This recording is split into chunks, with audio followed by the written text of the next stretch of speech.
Perkenalkan, nama saya Muhammad Abdul Karim. Saya ingin menjelaskan tentang klasifikasi makhluk hidup. 1. Ciri-ciri makhluk hidup klasifikasi. Makhluk hidup adalah makhluk ciptaan Tuhan yang memiliki ciri-ciri kehidupan. Makhluk tak hidup atau disebut juga dengan benda mati adalah benda yang tidak memiliki ciri-ciri kehidupan. Ciri-ciri makhluk hidup yaitu bernapas, bergerak, tumbuh dan berkembang peka terhadap rangsang, berkembang biak, memerlukan makanan dan minuman, dan menyesuaikan diri dengan lingkungan. Bernapas artinya menghirup udara yang mengandung oksigen dan mengeluarkan udara yang mengandung karbon dioksida. Makhluk hidup juga membutuhkan makanan dan minuman untuk memperoleh energi. Energi tersebut digunakan untuk bergerak, tumbuh, dan berkembang. Makhluk hidup memiliki kemampuan peka terhadap rangsang yang disebut dengan iritabilitas. Selain itu, juga memiliki Assalamualaikum warahmatullahi wabarakatuh. Perkenalkan, nama saya Muhammad Taisan Hanifalaska. Saya di sini ingin mempresentasikan apa itu fermentasi. Fermentasi adalah proses perubahan kimiawi dari senyawa kompleks menjadi lebih sederhana dengan bantuan enzim yang dihasilkan oleh mikrobia. Aktivitas enzim yang berperan dalam proses fermentasi diantaranya enzim amilase, protease, dan lipase. Enzim-enzim tersebut akan menghiprotulis karida protein dan lemak pada pangan menjadi komponen-komponen sederhana seperti asam, alkohol, karbon dioksida, peptida, asam amino, asam lemak, dan komponen-komponen lainnya. Adanya pemecahan komponen tersebut akan berpengaruh terhadap tekstur, aroma, dan cita rasa makanan sehingga dihasilkan produk yang berbeda dengan produk awal. Penambahan mikrobia pada makanan pada umumnya bertujuan untuk mencegah kerusakan pada makanan sehingga makanan menjadi lebih awet. Hai guys, my name is Rosiana Solika. Saya ingin menjelaskan materi yang berjudul Sistem Reproduksi pada Hewan. The reproductive system in animals is divided into two, the sexual reproductive system and the asexual reproductive system. Sistem reproduksi pada hewan yang pertama adalah dengan cara seksual atau generatif. Pada sistem reproduksi seksual, maka akan melibatkan dua hewan dengan jenis kelamin yang berbeda, yakni jantan dan betina. The asexual reproductive system is a reproduction process without going through the process of fusion of sperm cells and egg cells to produce new individuals. Sistem reproduksi asexual pada hewan ini umumnya terjadi pada hewan invertebrata atau hewan tidak memiliki tulang belakang. So much from me, thank you. Halo Uras, narai kabar, my name is Nabila Estianagia dan hari ini saya akan membawakan materi IPA tentang teknologi ramah lingkungan. Semua orang membutuhkan lingkungan yang bersih dan bebas dari segala bentuk pencemaran, baik itu pencemaran udara, tanah, maupun air. Salah satu faktornya adalah penggunaan sumber energi fosil. Penggunaan bahan bakar fosil dan tambang yang membawa banyak efek negatif bagi lingkungan akan menjadi ancaman bagi kelangsungan kehidupan di bumi jika terus-menerus dilakukan. Environmentally friendly technology is technology designed to minimize negative impacts on the environment and support sustainable management of natural resources. This technology aims to reduce greenhouse gas emissions, save energy, and reduce waste and pollution. Contoh dari teknologi ramah lingkungan yaitu kincir angin. Dapat dimanfaatkan sebagai alternatif sumber energi pengganti bahan bakar fosil dan tidak menyebabkan polusi udara. Belanda dan Indonesia termasuk negara yang menerapkan teknologi ini. Yang kedua, ada biogas. Biogas yang dihasilkan dari aktivitas fermentasi bahan-bahan organik seperti kotoran hewan, manusia, dan limbah domestik mengandung karbon dioksida dan metana yang dapat dimanfaatkan sebagai bahan bakar kendaraan dan listrik, hemat biaya, ramah lingkungan, dan menjadi solusi cerdas dalam pengelolaan limbah. Yang ketiga, ada mobil listrik. Mobil listrik sebagai inovasi pembuatan mobil yang lebih ramah lingkungan dengan mengurangi penggunaan bahan bakar fosil dan emisi yang merusak lingkungan. Pengolahan air limbah.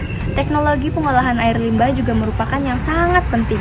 Air limbah yang tidak diolah dengan baik dapat mencemari lingkungan dan mengancam kesehatan manusia dan satwa liar.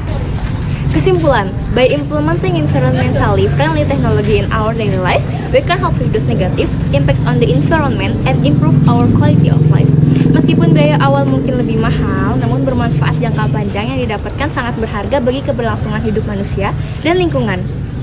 Sekian materi dari saya. Terima kasih jadi Manampaya, semoga Dinun bermanfaat. Saya Natasha Bose dari 9 ruang 6 ingin menyampaikan tentang penyakit dan upaya pengobatan pada sistem reproduksi manusia.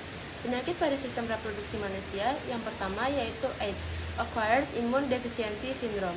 Penyebabnya adalah HIV, Human Immunodeficiency Virus. Gejalanya, penderita akan kehilangan berat badan, terjadi pendarahan pada mulut, hidung, kulit, sampai vagina. Pengobatannya yaitu terapi antiretroviral. Yang kedua adalah herpes genitalis.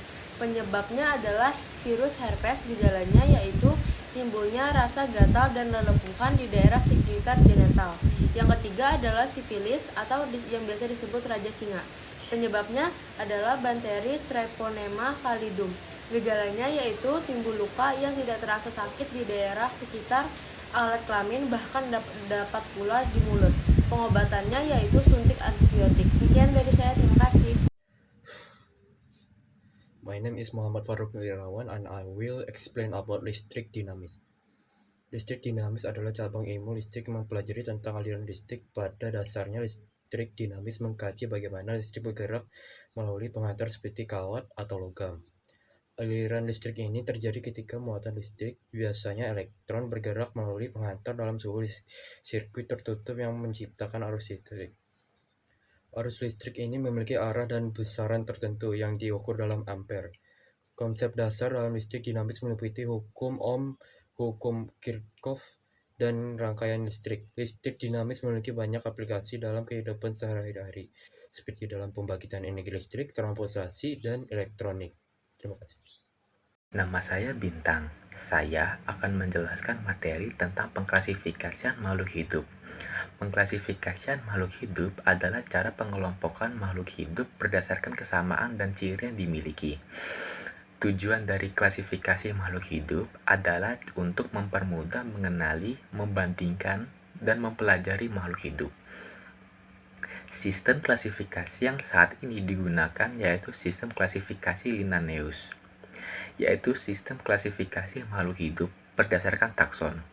Taxon is an order of classification of living things based on the most general characteristic to the most specific characteristic. Ilmu yang mempelajari takson disebut taksonomi. Kriteria klasifikasi hewan. 1. Saluran pencernaan makanan. Hewan tingkat rendah tidak mempunyai saluran pencernaan makanan. Hewan tingkat tinggi mempunyai saluran pencernaan makanan. 2.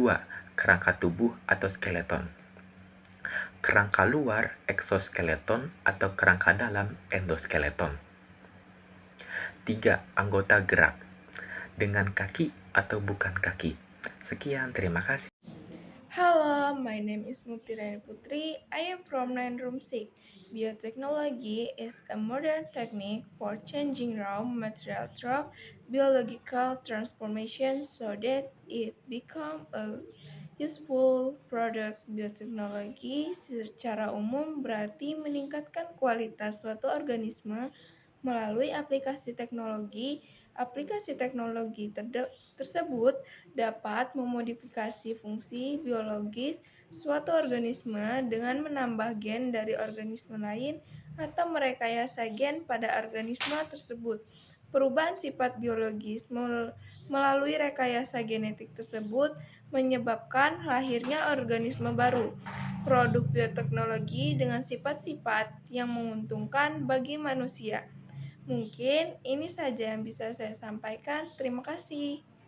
Hello, let me introduction myself. My name is Nur Ashifa Rahima from 9 Room 6.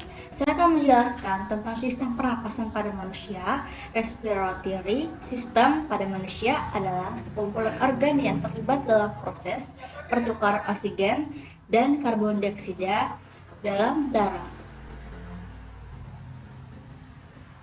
One can say memiliki laju pernapasan normal apabila ia bernapas sebanyak 12 sampai 20 kali per menit saat istirahat dan berlangsung secara berkesinambungan. What is the order of the process pada manusia? Urutan saluran pernapasan manusia yang benar adalah sebagai berikut.